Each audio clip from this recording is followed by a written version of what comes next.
Kalau saya bilang semua udah tahu mungkin tidak juga gitu ya. Pentakosta itu apa? Apa yang terjadi 2000 tahun lalu? Sekali lagi bahwa ini mungkin tidak terkenal Natal dan Paskah gitu loh. Tapi seperti yang 2 minggu lalu saya sudah sharing ya tentang Holy Spirit juga bahwa, Pentakosta itu menandai sesuatu yang luar biasa dalam perjalanan kekristenan, sejarah kekristenan karena gereja Tuhan lahir di situ, saudara. Ya, the day of Pentecost pada saat mereka menunggu di upper room dan Roh Kudus dicurahkan. Nah, seberapa pentingnya apa yang terjadi di hari Pentakosta, kita akan belajar secara cepat ya. Oke, baiklah. Nah, selalu dengan pertanyaan di awal, ya, seberapa kita tahu tentang Roh Kudus? Apakah kita tahu, do we know the Holy Spirit? Apa hanya kita tahu tentang Roh Kudus? Mengenal Roh Kudus dan tahu tentang Roh Kudus itu dua hal yang berbeda. Ya, seperti saudara mengenal seseorang dan tahu tentang seseorang, itu dua hal yang berbeda. Mengenal Roh Kudus berarti kita mengenal dia, juga sebaliknya dia tahu kita. Tapi kalau cuma mengenal tentang, ya, berarti kita cuma tahu bisa menyebutkan fakta-fakta tentang orang tersebut, tapi belum tentu kita punya relationship. There is no relationship, yaitu tahu tentang seseorang, tahu tentang someone. Nah, pertanyaannya seperti itu, apakah kita mengenal Roh Kudus? Apakah cuma mengenal tentang Roh Kudus? Nah, apakah kita mengharapkan Roh Kudus? Ya, sekali lagi saya udah sharing ini beberapa kali bahwa kalau kita bicara tentang kita berdoa, selalu kita menyebut Bapa, diawali dengan Father, Bapa, semua tahu. Yesus, sangat tahu. What about Holy Spirit? Gitu loh. Bahkan kita tutup doa kita in the name of Jesus toh. Kan kita tidak tutup doa kita bahkan in the name of Holy Spirit. Ya. Sehingga yang satu ini seringkali banyak orang Kristen tidak tahu. Tanda kutip kurang terkenal. Tapi penting sekali. Roh Kudus ya. Apakah kita mengharapkan? Nah, masalahnya kalau kita nggak kenal seringkali kita nggak mengharapkan karena kita nggak tahu apa pentingnya, betapa pentingnya, siapa dia, ya. Apakah kita tahu peranan Roh Kudus itu apa? Ya, yang ketiga. Dan apakah kita memiliki relationship dengan Roh Kudus? Ya. Saya pernah sharing, tentang, Holy Spirit ya tahun lalu dan di situ saya sudah sharing tentang, peranan Roh Kudus itu apa. Jadi mungkin saya eee, nggak akan detail ininya, tentang peranan Roh Kudus. Tapi ada satu hal yang penting sekali kita mau buka ini dia, Efesus 1, 13 dan 14 dan nanti habis ini kita akan ke Efesus 4. Ya. Nah, ini yang saya mau share begini saudara, Efesus 1 ayat 13 dan 14, ini sebuah Holy Spirit. Rasul Paulus mengatakan, kita baca yang bahasa Indonesianya ya. Di dalam dia, huruf besar dia ya, kamu juga karena kamu telah mendengar firman kebenaran, yaitu Injil keselamatan, di dalam dia kamu juga, ketika kamu percaya. Now, that's very important. When you believe, ketika kamu percaya, diapakan saudara? Dimateraikan dengan Roh Kudus. Sampai situ dulu. Berarti kita tahu Holy Spirit is seal, materai. Ya, dimateraikan dengan Roh Kudus yang dijanjikannya itu, dan Roh Kudus itu adalah jaminan bagian kita sampai kita memperoleh seluruhnya. Nanti saya jelaskan. Yaitu penembusan yang menjadikan kita milik Allah untuk memuji kemuliaannya. Nah, sekali lagi, materai itu untuk apa? Seal itu untuk apa fungsinya? Supaya sesuatu sah. Yes, betul. Kalau saya punya buku misalkan, saya punya Alkitab, saya kasih seal, saya kasih nama saya kan seal. Itu menyatakan apa saudara kira-kira? Kepemilikan. Nah, bayangkan ini dikatakan Holy Spirit is the seal. Sealed with Holy Spirit. Jadi saat saudara selamat, ya saudara lahir baru menerima Yesus, percaya sama Yesus, at that moment itu kayak dicap, nih ada kasih Roh Kudusnya. Berarti pada saat saudara menerima Yesus, seluruh semesta yang kelihatan dan yang tidak kelihatan, mereka melihat bahwa oh yang ini udah ada tandanya, ditandain. Ada yang punya. Jadi saudara ada sealnya, saudara ada yang punya, saudara milik yang menebus tentu saja. Kan ditebus, saudara milik yang menebus. Saudara tahu yang menebus siapa? Kita ditebus oleh Yesus. Darahnya tercurah, betul kan? Berarti at that moment ada sealnya Holy Spirit itu yang menandakan. Yang itu punyanya Yesus. Jadi kalau dari atas itu kelihatan tuh ada sealnya. Yang itu milikku, yang itu milikku. Enggak semua orang ada sealnya. Enggak semua. Yang tidak menerima Yesus, dia enggak ada sealnya, enggak ada tandanya. Enggak ketahuan punyanya siapa. Nah itu yang pertama, yang penting. Dimateraikan dengan Roh Kudus. Holy Spirit is the seal. Ya. Nah ini ada aneh nih di sini. Lihat. Ya. Dan Roh Kudus itu adalah jaminan bagian kita. Jaminannya, garansi. Tahu kan garansi? Garansi itu jaminan ya. Garansi itu menunjukkan the next level of trust. Saudara beli barang apapun juga kan ada warranty tuh, ada kartu garansinya. Sehingga something happen, kita bisa tinggal tunjukkan kartu garansi itu. Kurang lebih situ. Jadi itu yang menunjukkan bahwa ada connection antara barang yang saudara beli dengan factory-nya. Itu garansi. Lihat, adalah jaminan bagian kita sampai kita memperoleh seluruhnya. Nah ini aneh. Lu memperoleh apa lagi? Lihat, Roh Kudus itu adalah jaminan bagian kita sampai kita memperoleh seluruhnya. Bahasa Inggrisnya bagus. Who is the guarantee of our inheritance until the redemption of the purchased possession. Yaitu penebusan yang menjadikan kita milik Allah. Ini menimbulkan pertanyaan, kenapa? Bukankah kita ditebus, kita sudah menjadi miliknya? Tetapi kenapa ini ada garansi sampai penebusan until the redemption of purchased possession. Penebusan yang menjadikan kita milik Allah sendiri. Saudara tahu kita di akhir zaman, betul kan? Ya kan? Saudara tahu Yesus akan datang lagi, rapture. Semua orang tahu. Yang kita nggak tahu kan kapan tanggalnya, bener kan? Nah, kalau kita bicara tentang end times, karena ini ada hubungannya. Pertanyaan yang paling sering muncul adalah begini. Ya kalau ditanya kapan kita nggak tahu, tapi kita tahu tandanya sudah dekat. Tapi siapa yang akan ikut? Rapture diangkat ya. Pertanyaannya kan sering gitu tuh. Siapa yang akan ikut naik? Rapture adalah bodily redemption. Tubuh ini diubah. Ya.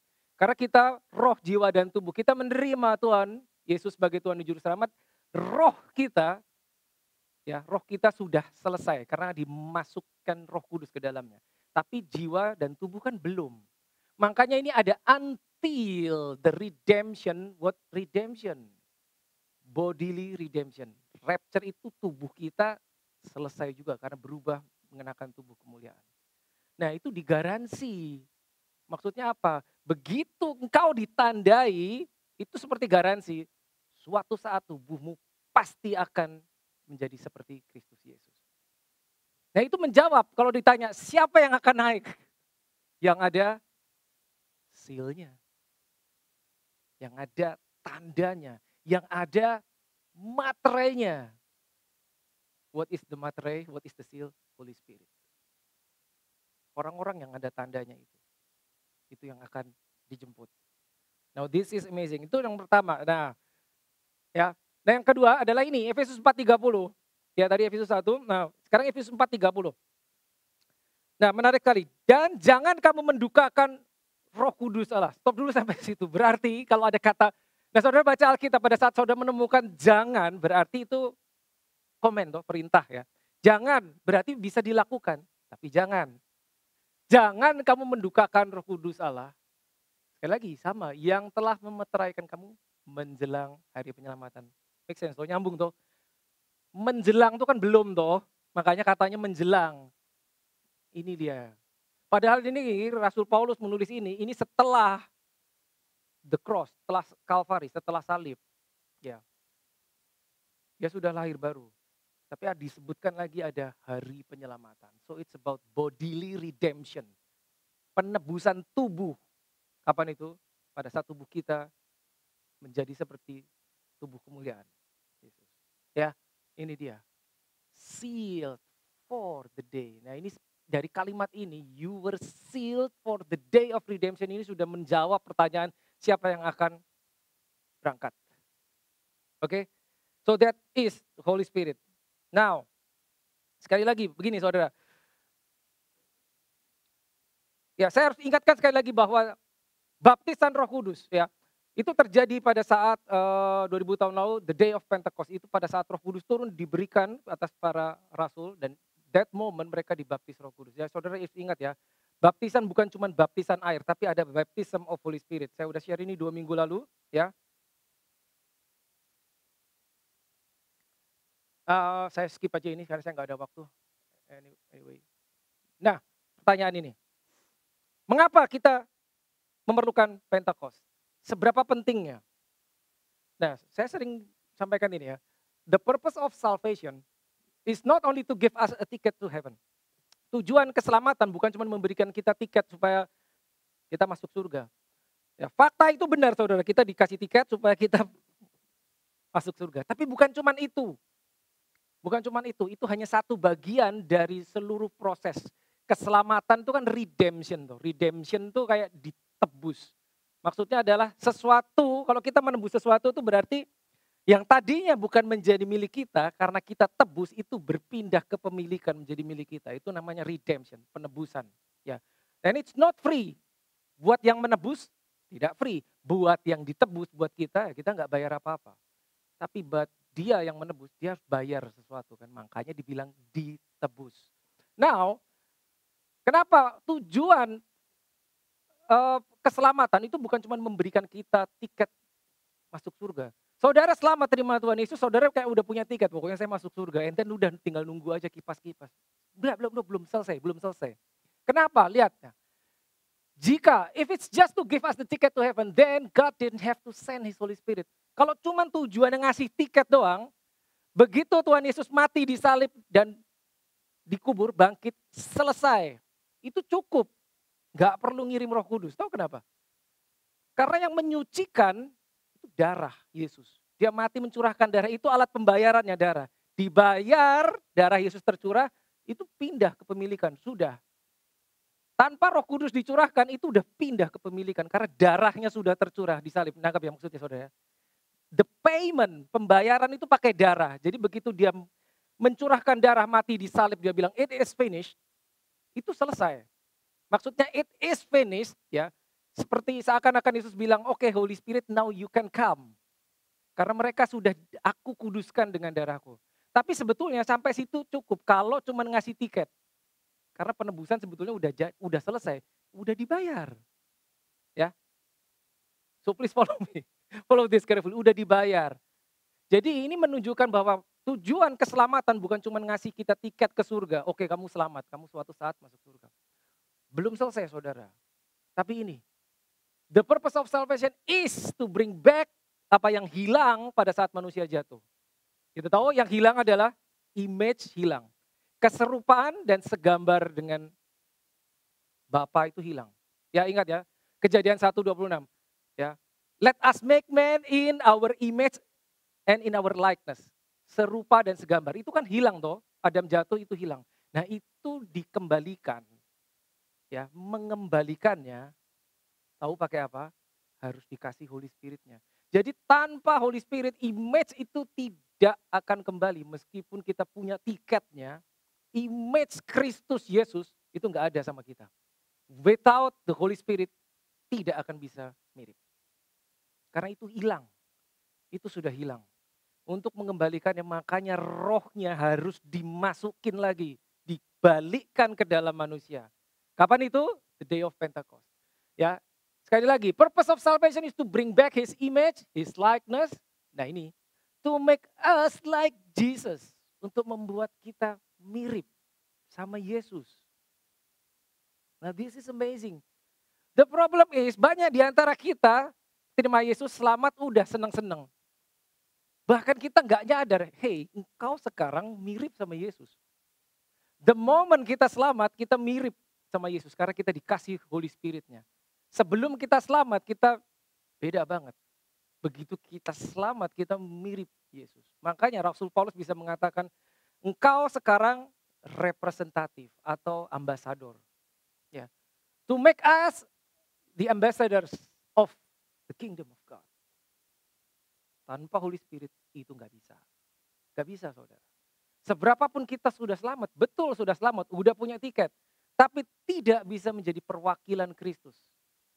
Karena Roh Kudusnya nggak dikasih. Ibaratnya seperti itu saudara.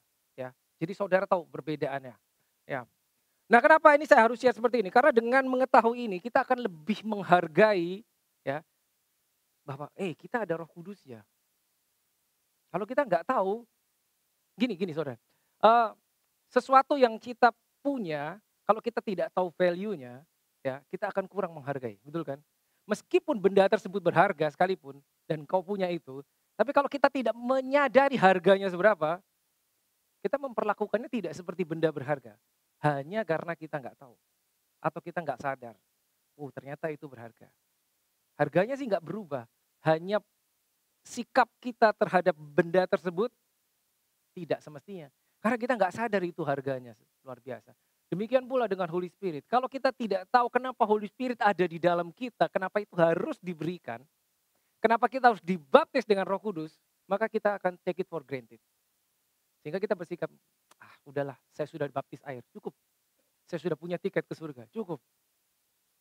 Nggak cukup, saudara. Nggak cukup. Nggak cukup. Ya, kalau kita buka Alkitab kita akan tahu. Nah ini saya sudah share ini 2 minggu lalu ya. Ya, quick review. Ya, sebelum kita terima Yesus, non-believers. Ya. Ingat ya, ada 3 experiences with Holy Spirit with us, Holy Spirit in us, dan Holy Spirit, masih ingat? Upon us, 3. Ini nggak ketemu di Alkitab bahasa Indonesia, tapi kalau saudara buka King James ketemu. Holy Spirit with us, Holy Spirit in us, di dalam ya.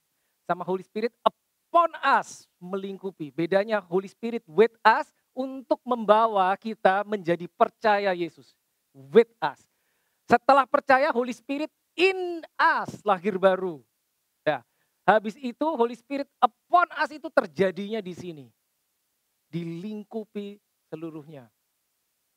Ya, 3 pengalaman. With us, in us, upon us. Baru di sini ini menjadi ambasador. Mirip Kristus setelah ini.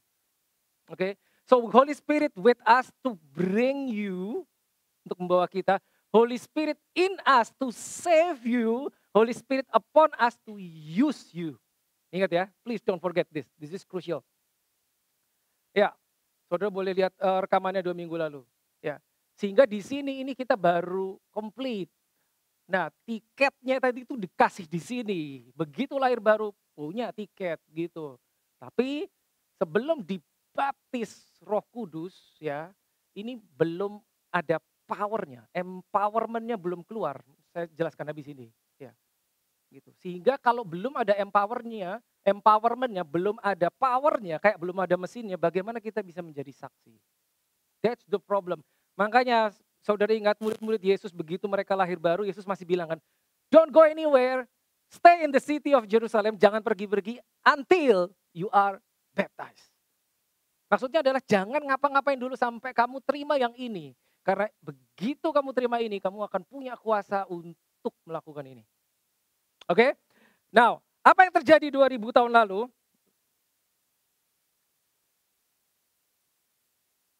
Ini dia. Saudara lihat yang sudah di highlight ya. Let's go through. Pelan. Saya bacakan saudara. Ini hari Pentakosta. Kisah Rasul 2. Ya. Ketika hari Pentakosta, ya, semua orang percaya ngapain? Berkumpul di satu tempat. Nah saudara tahu dari Alkitab jumlah mereka 120 orang. Nah saya tanya dulu. Mereka berkumpul di satu tempat kira-kira ngapain? Ngapain ngumpul? Fellowship dong? Enggak. Nomor 1 ngapain ngumpul? Ngumpet. Karena takut toh. Dan mereka takut gurunya habis dibunuh. Mereka berpikir mungkin kita giliran berikutnya. Jadi mereka tuh dalam keadaan takut sama orang-orang yang ngumpet. Tapi bukan cuma ketakutan dan ngumpet. Mereka menantikan sambil berdoa. Karena Yesus sudah bilang, kamu tunggu di kota Yerusalem sebentar lagi. Ya, tidak lama lagi engkau akan menerima kuasa.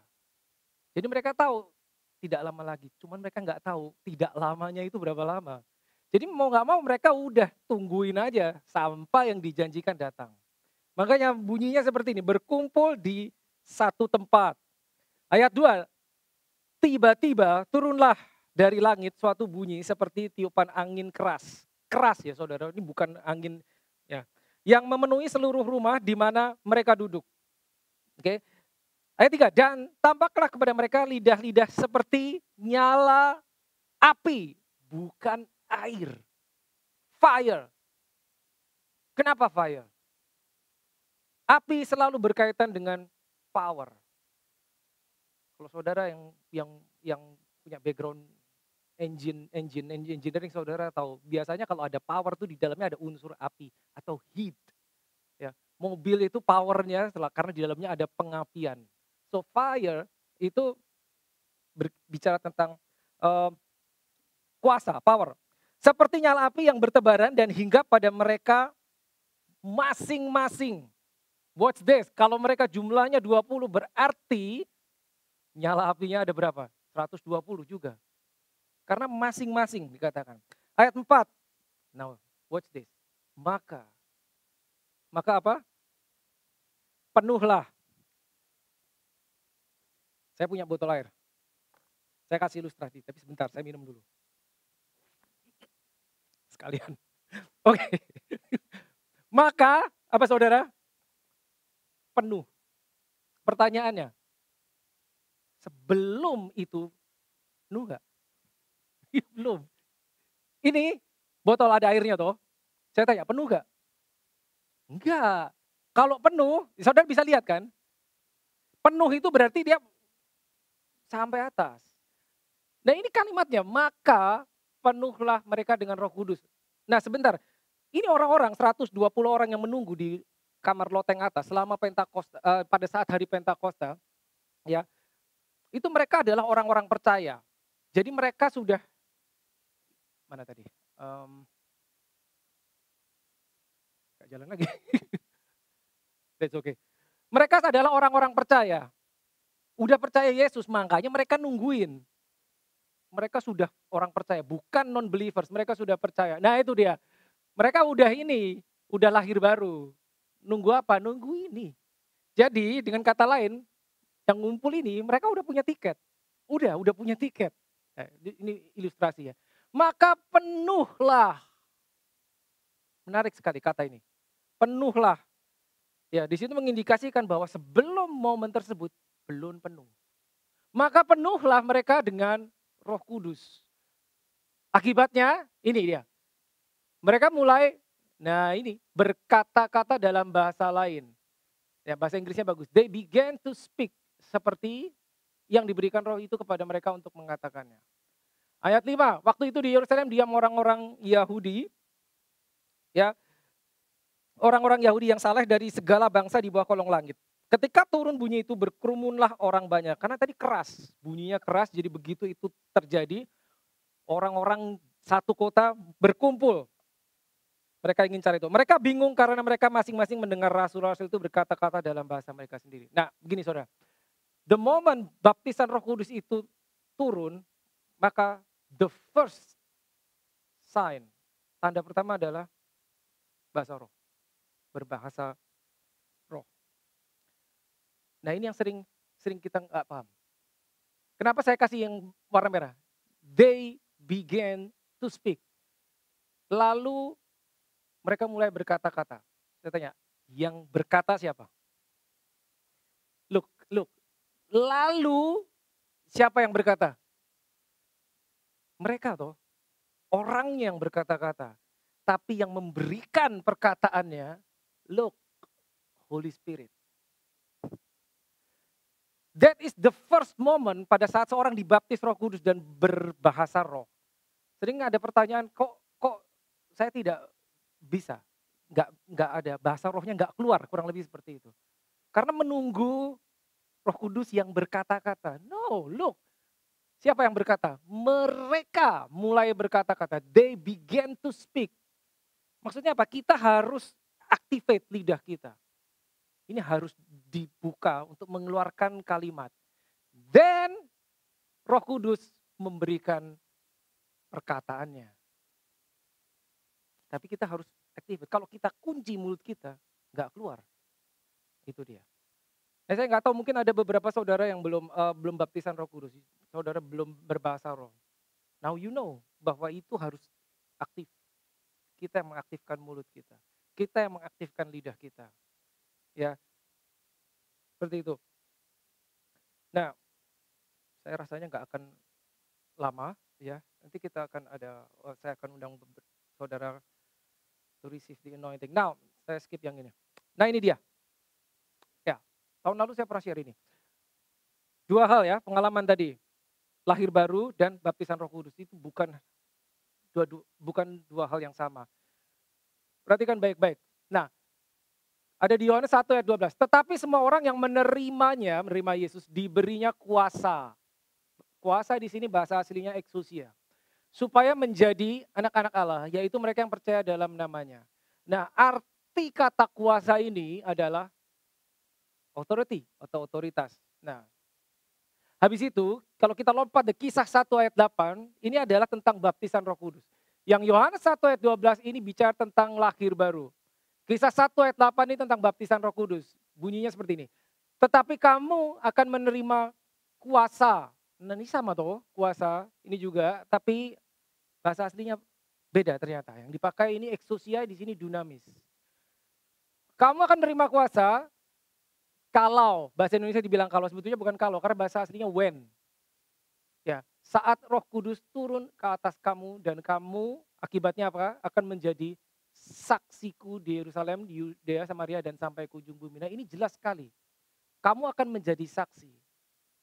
Jadi untuk menjadi saksi kita perlu ini. Kita perlu kuasa. Kalau kita nggak punya ini, kita nggak bisa jadi saksi. Nah saudara ingat Yesus sebelum naik ke surga, dia pesan sama muridnya. Pergilah, jadikanlah semua bangsa muridku. Baptislah mereka. Ya kan? Suruh ngajar, jadikan seluruh bangsa murid. Apa itu maksudnya? Itu maksudnya ini. Bersaksi, menjadi saksi. Ya, kita jangan membatasi pikiran kita dengan kalau bersaksi itu kita harus berdiri di pinggir jalan dan berteriak Yesus adalah Tuhan. Tidak selalu harus seperti itu. Apapun yang kita lakukan, itu kita bisa bersaksi. Saudara melayani di sini, saudara jadi singer, pujian penyembahan. Saudara bersaksi melalui pujian penyembahan. Saudara shalom di sana menjadi asyir. Ya, saudara bersaksi karena shalommu itu bukan cuma one single word shalom. Karena ada sesuatu mengalir dari dalam dirimu keluar. Jadi shalommu is powerful. Karena apa? Karena di dalamnya ada ini. Nah bahasanya beda ya. Exousia itu berarti otoritas, dunamis yang dipakai di sini berarti artinya power atau potensi atau kemampuan. Now I'll explain this. Look, lahir baru, baptisan Roh Kudus. Lahir baru kita diberi otoritas. Pertanyaannya otoritas itu untuk apa? Untuk ini. Baptisan Roh Kudus kita diberi potensi, power, kemampuan. Ya. Kalau kita punya ini tapi nggak punya otoritasnya, itu ilegal. Kita punya kuasa, power, tapi tidak punya otoritas untuk mengoperasikan kuasanya. Oke, tangkap ya. Makanya ini harus terjadi dulu, baru ini. Ya, dikasih otoritas. Untuk apa? Ini menjadi sons of God. Ini menjadi anak-anak Allah. Ini identitas. Kita dikasih position, kita dikasih identitas. Dari hamba sekarang naik kamu jadi anak. Dah, anak itu punya otoritas. Tanyanya otoritas, kalau cuma otoritas nggak ada kuasanya, nggak lengkap. Habis itu baptisan Roh Kudus sekarang dikasih potensinya, powernya, kemampuan. Begitu kita dapat ini lengkap. Karena kita punya ini dan kita punya ini. Otoritas adalah legal. Perhatikan, otoritas adalah legal access. Legal rights to operate your power. Itu otoritas. Kenapa? Legal. Karena statusmu sudah jadi anak. Yang bisa mengoperasikan ini hanya anak. Yang punya otoritas hanya sons. Diberi otoritas untuk mengoperasikan ini. Nih. Dah, itu udah jelas harusnya. Udah jelas. This is profound. Yohanes 7:38 ini Yesus cerita di depan murid-muridnya saat dia menjanjikan Holy Spirit. Ini tidak dijumpai di Matius, Markus, dan Lukas. Hanya di Yohanes. Hanya di Yohanes. Menarik sekali. Mari kita lihat. Barang siapa percaya kepadaku seperti yang dikatakan oleh kitab suci, dari dalam hatinya akan mengalir aliran-aliran air hidup. Out of his heart will flow rivers, plural ya, rivers of living water. Mengalir aliran-aliran air hidup dari dalam keluar. Sekarang gini saudara, saudara mungkin pernah dengar ini, mungkin belum. Katakanlah saudara pernah dengar tapi mungkin kelewat begitu saja. Tadi saya sudah singgung bahwa sesuatu yang diberikan kepada kita, seringkali kalau kita tidak tahu value-nya, atau kita nggak sadar itu punya kita nggak bisa mengaksesnya. Tapi right here, right now, kalau saudara punya Holy Spirit itu di dalam saudara sudah ada sumbernya. Ada sumbernya. Ya. Mengalirkan aliran. Ini tidak mungkin terjadi kalau sumbernya belum ditaruh di dalam. Bagaimana kita bisa mengalirkan sesuatu keluar kalau enggak sumbernya dimasukin dulu, benar kan? Sumbernya udah ada di dalam. Makanya dari dalam hatimu, out of your innermost being, your heart, akan mengalir aliran. Kalau saudara asyir, saudara nyalamin orang, saudara mengucapkan shalom, itu bukan cuma satu kata shalom yang keluar. Enggak. Dari dalam hatimu keluar aliran kehidupan. Sehingga orang yang kau salami akan menerima aliran kehidupan. Itu bedanya. Itu bedanya. Tapi pertanyaannya, nyadar apa enggak? Nyadar apa enggak bahwa itu udah ada di dalamnya? Kalau kita enggak sadar, itu enggak ngalir keluar. Ya. So I can go on and on. Contohnya, sebuah aliran dari dalam keluar, tuh bukan dari luar ke dalam. Sumbernya ditaruh, sekarang kita bisa mengalirkannya keluar. Aliran-aliran ya, bukan aliran. Plural, aliran-aliran banyak. Kita bisa mengalirkan ke sini, bisa mengalirkan ke sini, bisa mengalirkan ke sini. Saya tanya, apa yang menyebabkan aliran itu harusnya mengalir tapi nggak ngalir? Biasanya apa? Kalau saudara di rumah buka keran, sudah saudara buka tapi airnya kok nggak keluar. Kira-kira kenapa? Mampet. Simple, mampet sebabnya. Nah saudara tahu kenapa mampet? Biasanya karena ada kotoran. Gitu. As simple as that, ada kotorannya. Ada kotoran. Jadi di sini kita tahu bahwa sumbernya udah dikasih ya. Begitu habis itu kita tahu apa enggak, nyadar apa enggak, percaya apa enggak. Begitu kita tahu, kita percaya, kita bisa mengalirkannya keluar. Ngomong, shalom itu damai sejahtera aku lepaskan atasmu. Itu mengalirkan. Ngalir apa enggak tergantung. Bersih apa enggak. Kalau ada kotoran, itu kotorannya harus dikeluarin dulu. Maka itu baru mengalir. Kotorannya menghambat. Ya, ini yang menyebabkan kita bisa melakukan ministry secara efektif atau tidak. Itu dia. Now, anointing is very important. I'll close with this. Ya, saudara tahu anointing? Sering dengar istilah itu, anointing, urapan. Tapi pertanyaannya, what is anointing? Anointing. Itu sebetulnya seri tersendiri anointing. Nanti saya akan kasih satu seri tentang anointing. Tapi secara singkat begini saudara. Rasul-rasul ya, 12 rasul setelah Yesus mati naik surga bangkit, mereka menerima urapan 3 kali saudara. 3 kali mereka anointed. Setiap anointing yang mereka terima itu ada levelnya. Ada level of anointing. Yang pertama mereka adalah di Yohanes 20:22, nggak usah dibuka saudara. Pada saat Yesus bangkit hari Minggu, malamnya Yesus datang ke mereka dan berkata, receive the Holy Spirit. Itu anointing. So anointing is manifestation of the power of Holy Spirit. Itu anointing. Manifestation of the power. The power is there in you karena udah dikasih. Tapi masalahnya termanifestasi keluar apa enggak. Ya, itu dia. Anointing is the manifestation of the power of Holy Spirit. Itu mereka pertama. Lalu mereka kedua kali terima urapan yaitu saat Kisah Para Rasul, Roh Kudus turun atas mereka. Tapi satu kali lagi mereka terima urapan, yaitu di Kisah 4 ayat 31. Ya, setelah mereka diancam, ya Petrus dan Yohanes ditangkap, ya diancam tidak boleh memberitakan Injil lagi. Mereka berkumpul lagi, ya mereka berdoa lagi Dan Alkitab mencatat tempat di mana mereka berdua goyang. Bukan orang yang goyang, tempatnya yang goyang. Saudara bisa bayangkan? Bukan orang yang goyang, tempat di mana mereka berkumpul bergoyang. Seperti gempa, local earthquake. Because the power of God, anointing. Jadi saudara bisa lihat bahkan di situ 3 anointing. Now, kenapa saya cerita anointing? Pada saat saudara menerima Roh Kudus, saudara percaya Yesus, saudara menerima Roh Kudus, that is the anointing. Kita tahu apa enggak itu nomor 2, tapi itu sebetulnya sudah diberikan. Kuasa itu ada, powernya sudah ada. Nah tadi saya teringat waktu pujian penyembahan ada satu ayat di 1 Samuel 10, kalau bisa diakses. 1 Samuel 10 ayat yang ke-6, ya. 1 Samuel 10 ayat ke-6, bisa nggak? Kalau nggak ada saya buka manually. 1 Samuel 10 ayat yang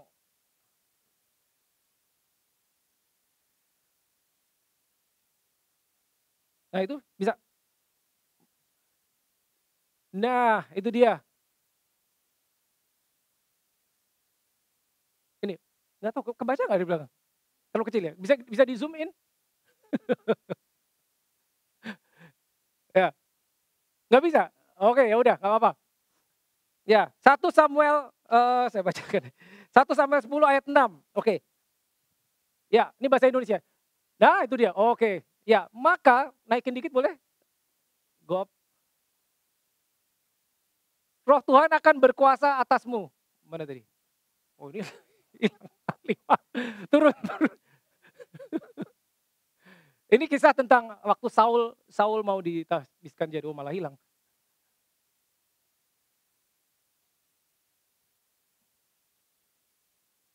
Nggak bisa? That's okay kalau nggak bisa. Nah, oke, siap. Oke, maka Roh Tuhan akan berkuasa atasmu, engkau akan, apa saudara? Penuh, garis bawahi penuh. Tadi kita udah ketemu kata itu kan. Maka engkau akan kepenuhan, ya, filled bersama-sama dengan mereka. Dan, nah ini yang saya mau saudara perhatikan. Begitu penuh, akibatnya apa? Nih, berubah menjadi manusia lain. That is the anointing. Worship team boleh kembali. Nah, menjadi manusia lain. Maksudnya apa? Pada saat kita menerima Roh Kudus, jadi ya, anointing, urapan Roh Kudus itu bukan cuman, sekali lagi, bukan cuman, oke saya menerima urapan, enggak. Tapi it's empowerment. Engkau berubah menjadi manusia lain itu begini. 1 detik. Dan detik berikutnya, itu beda. Begitu engkau terima urapan, engkau menjadi manusia lain. Nah watch this, ini yang luar biasa. Maksudnya begini, engkau begitu menjadi manusia lain, engkau bisa melakukan sesuatu yang tadinya nggak bisa. Oh, that's powerful. Yang tadinya nggak bisa jadi bisa, karena bukan lagi sama. Engkau nggak sama lagi. Makanya Rasul Paulus bilang, 2 Corinthians 5:17 dia bilang, ya pada saat lahir baru, engkau menjadi manusia baru, menjadi ciptaan baru, menjadi manusia lain. Tadinya nggak bisa, jadi bisa.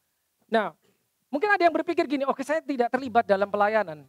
Saya hanya bekerja di marketplace.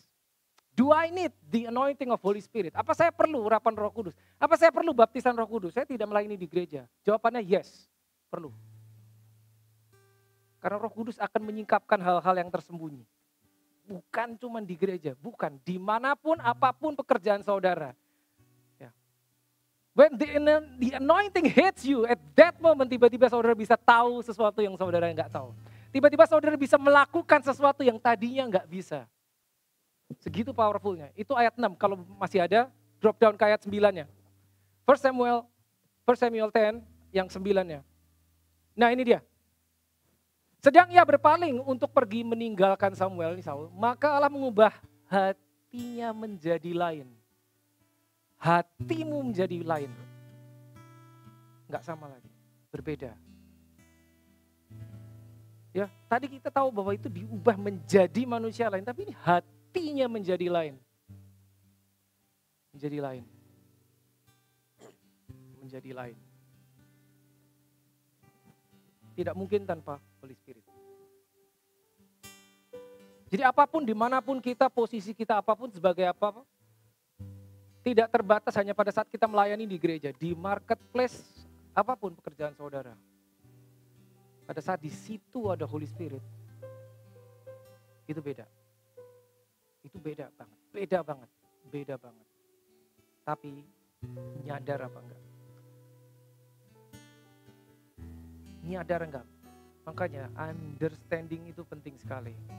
Bukan cuma kita oke saya percaya Yesus, udah senang-senang. No, understanding. Saat kita percaya Yesus, kita punya Roh Kudus, tahu nggak bedanya apa? Itu dia, understanding. Tahu nggak Roh Kudus yang ditempatkan dalam dirimu itu membuat engkau menjadi apa? Apa bedanya saat sebelum dengan Roh Kudus dan setelah dengan Roh Kudus? Tahu nggak bedanya? Nah itu dia, begitu tahu, it's aktif.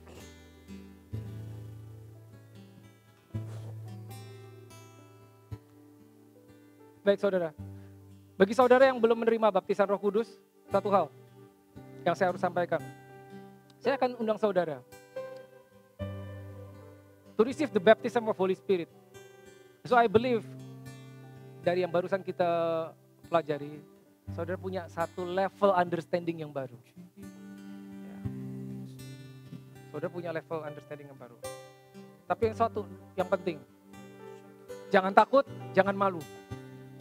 Jangan takut, jangan malu. Roh Kudus yang akan memberikan perkataannya sendiri. Bagi saudara yang belum menerima baptisan Roh Kudus. Bagi saudara yang sudah menerima baptisan Roh Kudus. If you need anointing of the next level. Oke, tadi saya jelaskan. Para rasul 3 kali menerima urapan. If you need anointing to the next level. Mungkin saudara yang berpikir, hidupku mentok begini-begini aja. Lord, I need a breakthrough. Kalau itu saudara, jangan ragu, jangan takut, jangan malu. Let us pray.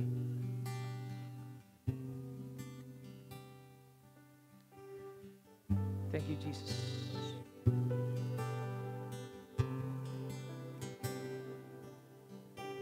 Dari saudara yang rindu untuk menerima baptisan Roh Kudus, saya undang saudara maju ke depan. Jangan ragu, jangan takut, jangan malu. Syakala shikindarata sakam prakasya.